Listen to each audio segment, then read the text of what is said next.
IBC Tamil நேயர்களுக்கு வணக்கம். இன்னைக்கு நம்ம ஒரு முக்கியமான விஷயத்தை பத்தி பேச போறோம். அதற்காக நம்ம கூட ஐபிசி தமிழுடைய அரசியல் பிரிவு ஆசிரியர் ஜெயலானி இணைந்திருக்கிறார். வணக்கம். வணக்கம் ப்ரோ. எதை பத்தி பேச போறோம்? ஒரு தவறான ஒரு பிரச்சாரம் வந்து ஐபிசி தமிழ் மேலே வெளியே முன்னெடுக்கப்பட்டுக்கிட்டு இருக்கு. நம்ம வந்து இந்த பிரச்சாரத்தை வந்து கடந்துடலாம் அப்படின்னு தான் நினச்சோம். ஆனால் பாதிக்கப்பட்டவர்களுக்கு எதிராகவும் பாதிப்பை உருவாக்குனவங்களுக்கு ஆதரவாகவும் ஐபிசி தமிழ் இருந்தது அப்படிங்கிற மாதிரியான ஒரு பிரச்சாரம் வந்து தொடர்ச்சியாக முன்னெடுக்கப்பட்டுக்கிட்டே இருக்குது. ஒரு ஊடகமாக பாதிக்கப்பட்டவருடைய பக்கம் நிற்கிறது அறம் அப்படின்னு சொல்லிட்டு எல்லா காலகட்டத்திலையுமே வந்து நம்ம அதான் பண்ணிக்கிட்டு இருக்கோம். பாதிக்கப்பட்டவங்க பக்கம் தான் வந்து நின்றுக்கிறோம்.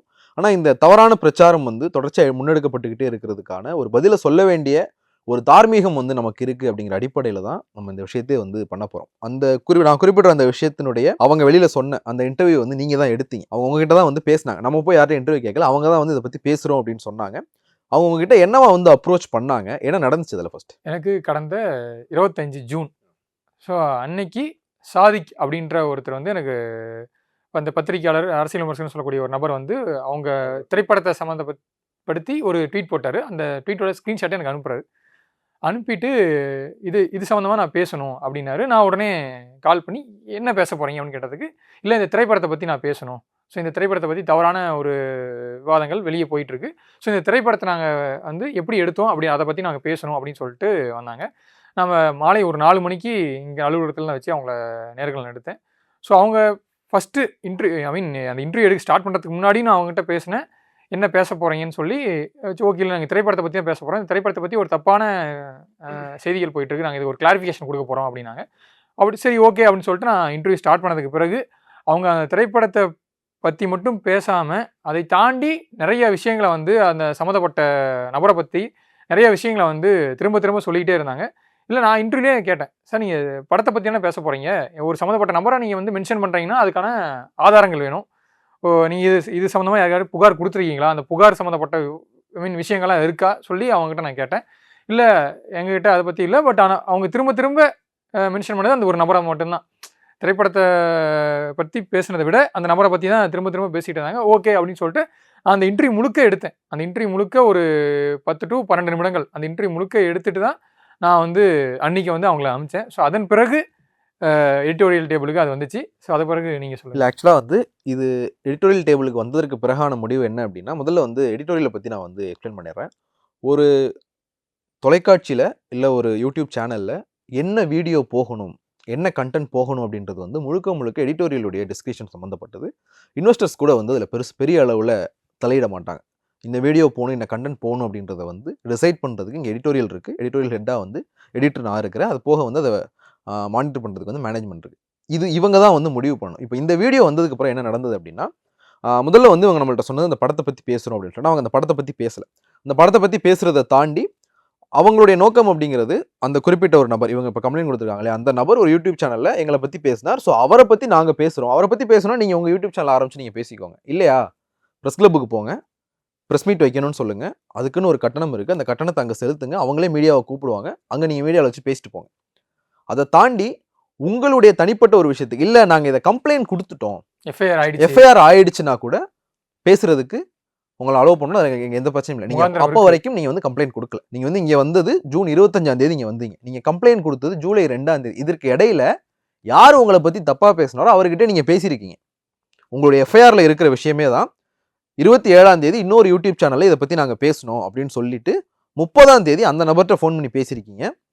அவர் வந்து உங்களை காசு கொண்டு வர சொன்னாருன்னு சொல்லியிருக்கிறீங்க. காசு எடுத்துகிட்டு நீங்கள் ஒரு ஆஃபீஸுக்கு போயிருக்கிறீங்க.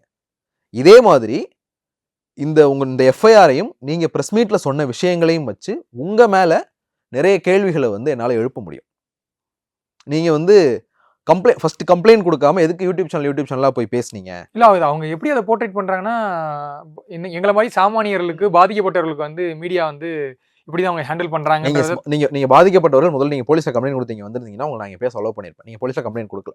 போலீஸில் கம்ப்ளைண்ட் கொடுக்கறதுக்கு முன்னாடி நீங்கள் அவரை போய் நேரில் போய் பார்த்து பேசியிருக்கீங்கன்னா உங்களுக்கு சமாதானமாக போகிற மாதிரியான ஏதோ ஒரு தாட் இருந்திருக்கு. அப்படியான ஒரு தாட்டுக்கு அப்படி வந்து உங்கள் சைடை வலுப்படுத்துறதுக்கு ஐபிசி தமிழை ஒரு ஆயுதமாக்க ஐபிசி தமிழோட எடிட்டோரியல் ஒரு நாளும் அனுமதிக்காது. நீங்கள் வந்து அதுக்கு உங்களுடைய தனிப்பட்ட விஷயத்துக்கு வந்து இதை வழிகாட ஆக்க முடியாது. அது உங்களுக்கும் அந்த நபருக்கும் இருக்கிற தனிப்பட்ட விஷயம். இல்லை அவர் என்ன தாக்குனார் நீங்கள் ஒரு கம்ப்ளைண்ட் கொடுத்தீங்க இல்லையா, ஜூலை 2 கம்ப்ளைண்ட் கொடுத்து எஃப்ஐஆர் வந்து ரொம்ப லேட்டாக தான் இருக்குது. இப்போ தான் அரெஸ்ட் நடந்திருக்கு. இதுக்கு இடையில நீங்கள் இங்கே வந்திருந்தீங்கன்னா நாங்கள் பேச அலோவ் பண்ணியிருப்போம். நான் போலீஸ் ஒரு கம்ப்ளைண்ட் கொடுத்தேன் இவர் மேலே, இன்னும் வந்து அதை பற்றின ஆக்ஷன் எடுக்காமல் இருக்கிறாங்க அப்படின்னு சொல்லிட்டு நீங்கள் அந்த எஃப்ஐஆர் காப்பியோட இங்கே வந்திருந்தீங்கன்னா உங்களை இங்கே நாங்கள் பேச அலோவ் பண்ணியிருப்போம். ஆனால் நீங்கள் அதை பண்ணலை. அதை விட்டுட்டு இப்போ போய் ப்ரெஸ் மீட்டில் உட்காந்து பேசுறது, வேற சேனல்ஸில் உட்காந்து பேசுறது மாதிரியான விஷயங்களை வந்து பண்ணிக்கிட்டு இருக்கிறீங்க. இந்த நிலையில இப்போ இருக்கிற இந்த அளவுலேயே கூட உங்க மேல வந்து எங்களால் வந்து சட்ட நடவடிக்கை எடுக்க முடியும். ஏன்னா ஒரு சேனல்ல என்ன போகுது போக வேணாம் அப்படின்றது வந்து நான் முன்னாடியே சொன்ன மாதிரி அது எடிட்டோரியலினுடைய டிஸ்கிரிப்ஷன் சம்மந்தப்பட்டது. அந்த முடிவை வந்து நாங்க தான் எடுப்போம். இல்ல அவங்க என்னன்னா போதிய ஆதாரங்கள் டீடைல்ஸ் எல்லாம் கொண்டாந்து முன்னாடி வச்சு போலீஸ் எஃப்ஐஆர் டாக்குமெண்ட்ஸ் இல்ல எல்லாம் வச்சு இல்ல அதான் நாம அதற்கு அனுமதிக்காம இல்ல நாங்க வந்து போட முடியாதுன்னு நாங்க மறுத்த மாதிரி தான் அவங்க போர்ட்ரேட் பண்றாங்க. அப்படியே ஒண்ணும் கிடையாது. முதல்ல நாங்க வந்து உங்ககிட்ட நாங்க வெத்தலையில மை போட்டு பார்த்து ஸோ இன்னாருக்கும் பிரச்சனை நடந்திருக்கு, அதனால இவங்களை கூப்பிடுவோம்னு உங்ககிட்ட நாங்க வந்து இன்டர்வியூ கேட்கல. நீங்க தான் இன்டர்வியூ கொடுக்க போறோம்னு வந்து நின்னீங்க. படத்தை பத்தி போகுது அதுக்கு வந்து கிளாரிஃபிகேஷன் விளக்கம் கொடுக்க போறோம் அப்படின்னு சொல்லிட்டு நீங்க வந்தீங்க. நாங்க சரி நீங்க ஏதோ பாதிக்கப்பட்டிருக்கீன்றதுக்காக உங்களை அலோவ் பண்ணோம். நீங்க வந்து எந்த விதமான ஒரு முன் இதுவும் இல்லாம இப்ப அந்த அதுல வந்து ஆல்ரெடி ஒரு வழக்கு இருந்து நீங்க அந்த வழக்கை பத்தி பேசியிருந்தீங்கன்னா கூட உங்களை வந்து நாங்க அலோவ் பண்ணிருப்போம். அஜய் வண்டியர் கைது செய்யப்பட்டாரு. உங்களை வந்து பேச விடாம நாங்க தடுக்கல. இப்போ வரைக்கும் பேச விடாம தடுக்கல. நீங்க பேசினதற்கு பிறகு இதே மாதிரி ஐபிசி தமிழ்ல பல வீடியோ ஷூட் பண்ணிட்டு பப்ளிஷ் பண்ணாம இருந்திருக்கிறோம்.